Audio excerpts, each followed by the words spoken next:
បាទសួស្តីបងប្អូនដែលនិយមលេងបាក់សីកីឡានិងការចិញ្ចឹមសត្វទាំងអស់គ្នាថ្ងៃនេះដែរខ្ញុំមានវីដេអូថតចែកជូនបងប្អូនមើលលេងកំសាន្តហើយមន់នេះក៏មន់ដដែលដែរគឺយើងចិញ្ចឹមមន់តិចអញ្ចឹងយើងមានតែមន់ដដែលថតឲ្យបងប្អូនមើលលេងយើងចេះតែថតទុកទៅបងប្អូនព្រោះមិនដឹងថាថ្ងៃមុខវានៅជាមួយយើងទៀតអត់អញ្ចឹងយើងថតផុសក្នុង Facebook ឬក៏ក្នុង YouTube ដើម្បីទុកមើលថ្ងៃក្រោយទៀតព្រោះតែយើងស្រឡាញ់ទើបយើងថតវាទុកមើលនៅថ្ងៃក្រោយទៀតមិនដឹងថាវានៅជាមួយយើងបានប៉ុណ្ណាអាចរកលុយឲ្យយើងបានប៉ុណ្ណាឬមកក៏វាទៅម្ចាស់ថ្មីគឺយើងអត់ដឹងមុនទេព្រោះអ្នកចិញ្ចឹមសត្វតែងតែចង់ឲ្យវានៅជាមួយយើងរហូតដែរតែធ្វើម៉េចនេះជាធម្មជាតិរបស់វាពួកមន់ជលពួកអ្នកចម្បាំងគឺតែងតែនៅជាមួយយើងបានយូរនិងមិនបានយូរអ្វីដែលយើងធ្វើបានគឺមានតែមើលថែវា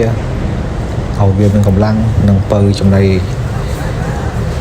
ការរៀបចំកន្លែងដេកឲ្យវាត្រឹមត្រូវនិងមួយទៀត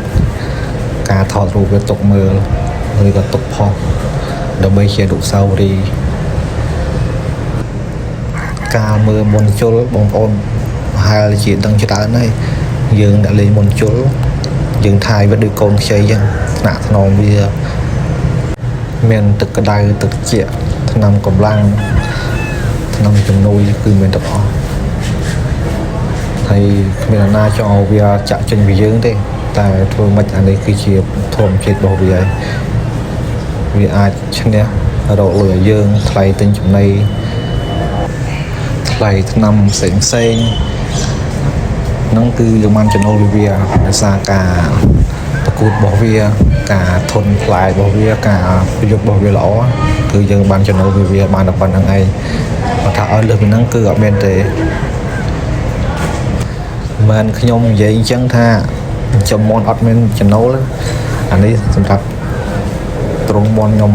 ហើយសម្រាប់ខ្ញុំចំទេតែសម្រាប់ពួកបងដែលគាត់ចិញ្ចឹមធំគាត់រកចំណូលពីវាបានច្រើនស្ទើរតែយើងស្មានមិនដល់នេះខ្ញុំទៅតែចាប់ផ្ដើមចិញ្ចឹមឡើងវិញហើយយើងធ្វើការយើងមានពេលតិចតួចអញ្ចឹងហើយយើងឆ្លៀតពេលចំវាមកគ្រាប់ពីរគ្រាប់ដើម្បីចូលលេងតាមភូមិហើយមួយទៀតយើងលក់ចេញវិញបើសិនជាបងប្អូនត្រូវការតតែមុនទាំងអស់នេះតលតែខ្ញុំចូលឈ្នះខ្លួនឯងសិនបានខ្ញុំលក់ជូនតបងប្អូនបើបងប្អូន